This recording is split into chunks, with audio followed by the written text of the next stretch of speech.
Uma posição tem sido bastante questionada da nossa atuação política. Aquilo que tomei para mim e aquilo que faz parte da nossa campanha era justamente o fato de que acreditar que a nossa Juquitiba ela precisa ser vista, ela precisa ser contemplada diante desse cenário estadual, desse cenário nacional. E às vezes eu vejo nas redes sociais, sobretudo os meus aliados, desejando me tutelar e me pautar como um mandato meramente provinciano. Às vezes, provinciano quer dizer, cuida só daqui, não abre a sua boca, não, fica quietinho. Mas eu não consigo. Mesmo porque, quando a gente olha a política sobre o seu aspecto mais amplo, daquilo que chamamos de cosmopolitismo, era uma visão. Veja o quanto o nosso município tem se beneficiado de uma política diferente do governo federal. Nós tivemos ali, 2010, recebemos a creche, ela ficou parada até 2023. 2023, o governo Lula assumiu e retomou as obras que estavam paradas. E ontem estava conversando com a nossa querida secretária, diz que em breve iremos inaugurar aquela creche. Ou seja, a política local depende da política federal.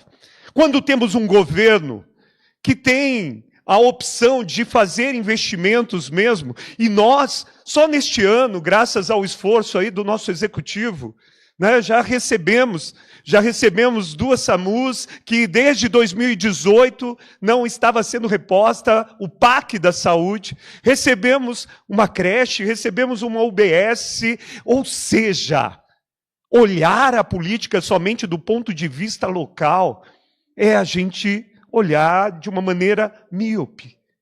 E, ao mesmo tempo, uma das grandes reclamações é quando eu ponho os meus vídeos criticando o governo Tarcísio.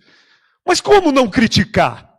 Ele cortou o nosso ISF em abril, os exames do ISF, ele congelou as verbas do MIT e nos concede, muitas vezes, só uma pá carregadeira. Então, é algo sério.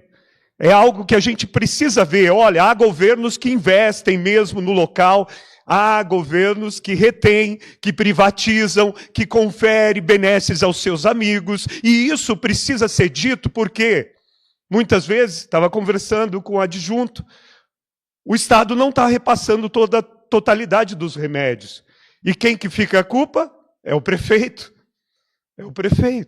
Portanto, a informação dentro de uma política mais ampla faz a gente entender melhor, a gente se politiza, não fica simplesmente criando culpados que muitas vezes não são.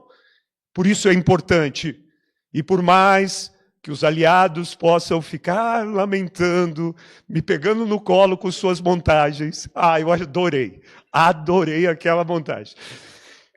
Eu não vou me submeter e nem pautar por vocês, meus caros.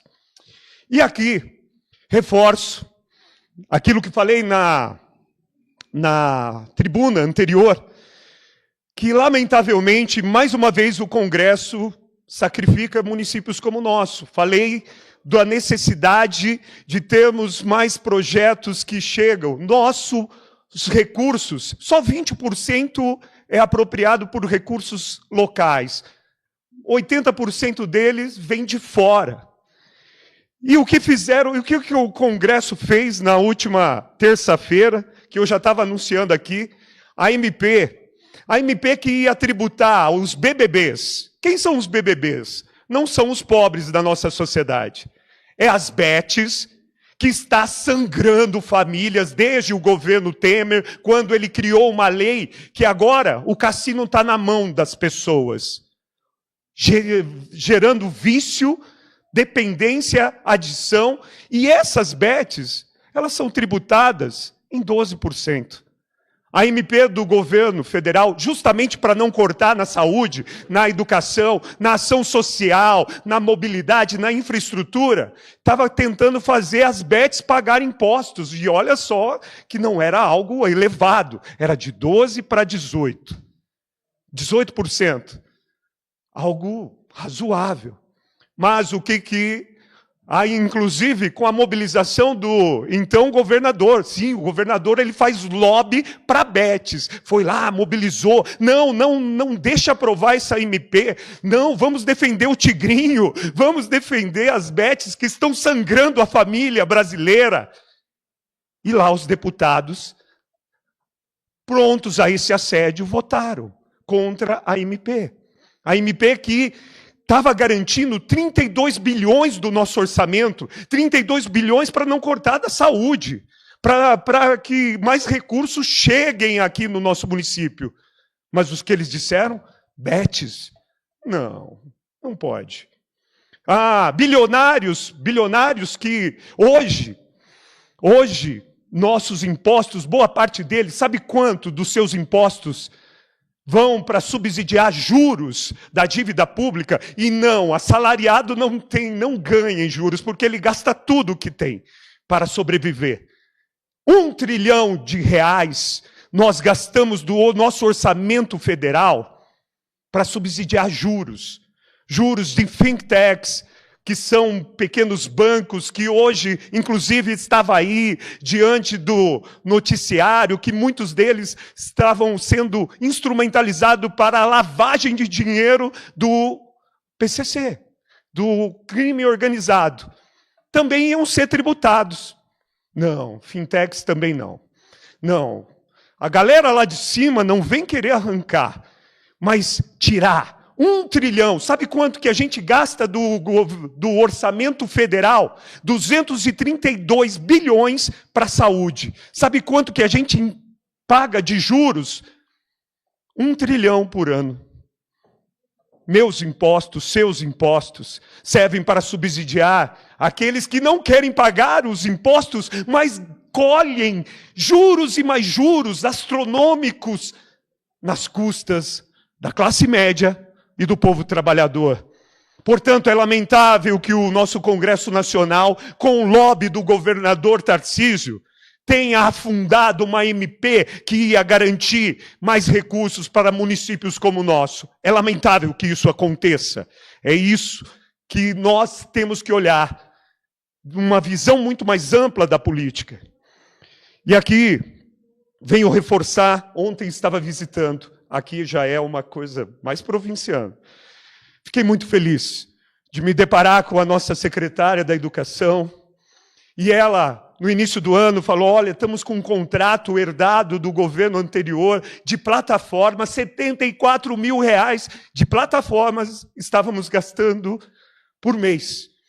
E ela fez uma renegociação e disso teve uma economia de 74, caiu para 55 e com grande exaltação vi lá, ela apresentou vários computadores Samsung, enquanto o Estado dá positivo, nossa prefeitura, e aí, nobre prefeito, né, vai dar Samsung para as nossas crianças, de uma qualidade muito mais elevadíssima, perto dos positivos que a gente recebe ali do Estado. Portanto, isso é administração pública. Isso é respeito ao erário público, porque, infelizmente, né, muitas empresas vivem do orçamento público, nessa ideia de terceirização, de locação de aparelhos, que se a gente dá conta, bom, a gente perde sempre, e eles ganham sempre. E aí, que isso seja expandido para a nossa administração, caro prefeito. Possamos fazer análises mais técnicas, que muitas vezes ter o veículo próprio, o aparelho próprio, torna muito mais barato para a administração. E aqui louvo tremendamente a nossa secretária Cida por essa iniciativa. E não só isso, ela também já cancelou alguns contratos que havia uns carrinhos que era 13 mil reais em cada escola, 13 mil reais se pagava por mês já vai ser economizado também, e isso vai se reverter em melhores condições para as nossas crianças. É isso que a administração pública tem que fazer. Também ontem eu fiz as via sacra com os nossos secretários. Me deparei lá com o Paulo, nosso caro Paulo Silva, e falei, e a nossa reciclagem, como é que está? Precisamos fazer andar. Eu quero ver aquele tempo quando era da Dona Cida, o povo engajado, quase tudo que era reciclável ia para a reciclagem, mas estamos ainda com alguma dificuldade, né, caro prefeito, na questão de caminhão. Mais um caminhão se quebrou. Essa semana, a nossa deputada Mônica Seixas vai fazer uma visita, a gente vai levar ela lá na cooperativa, ver a situação que os trabalhadores e trabalhadoras estejam lá, quem sabe mandar algo para que a gente possa ajudar. Porque a medida, sabe quanto que o nosso município gastou o ano passado só para enterrar lixo? 4 milhões de reais. 4 milhões de reais para enterrar lixo, sendo que boa parte disso poderia ser reciclado. Pensamos em compostagens caseiras, compostagens, porque a gente paga por peso, R$150 a cada tonelada que a gente manda para enterrar, sendo que a gente pode fazer uma gestão e com essa receita dinamizar ainda mais a nossa coleta seletiva. É hora da gente pensar. E uma das coisas que o secretário colocou, eu fiz um requerimento aqui, presidente, porque ele quer ser ouvido, ele quer ser sabatinado por nós. Que nós possamos chamá-lo. E se há um secretário que quer prestar contas, como que nós ainda estamos não ouvindo ele? Então, o nosso secretário Paulo tem aí esboçado a sua vontade de fazer uma sabatina, de mostrar o que foi a sua gestão por esses meses que se iniciou. E ele tem colocado uma questão, a questão do lixo, inclusive que a gente vai tentar tratar também num projeto de lei, que pode até se encaixar nessa questão do saneamento, que é buscar uma taxa, aquilo que muitos municípios têm cobrado, uma taxa de preservação ambiental, porque, sobretudo, da passagem do governo anterior para esse governo, a gente viu o pandemônio de lixo que se produziu e ficou os custos todos para o município.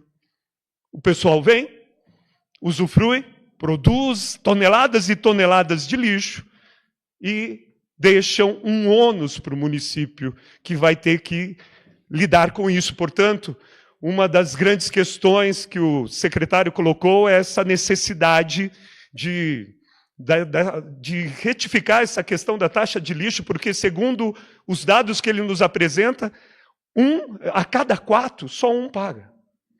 Quer dizer, que município consegue dar conta disso? 4 milhões para a gente enterrar, e ainda assim, a cada 4, um só está pagando. É necessário fazer essa revisão. E aqui, por último, para não falar demais, já falando, né? Bom, queríamos reforçar, caro prefeito, essa necessidade que foi apontada pela Jéssica, pela Rainelli, de não poder faltar a fitas glicêmicas, de medição de glicemia. Sobretudo, vi ali a história da Rainelli, sua filha de 6 anos, precisando urgentemente. Precisamos ver como essa logística da compra acontece de uma maneira mais ágil, para que essas mães, essas mulheres, não se vejam ausentes desses insumos, como a Jéssica e a Rainelli manifestaram, e nós, como representantes da comunidade, precisamos colocar isso, e que isso, agora, com a nossa secretária, possa, mais urgente, possamos verificar, e quando os remédios não vierem do governo, pode chamar que eu vou lá falar. Muito grato, uma boa noite, que o Cristo nos inspire.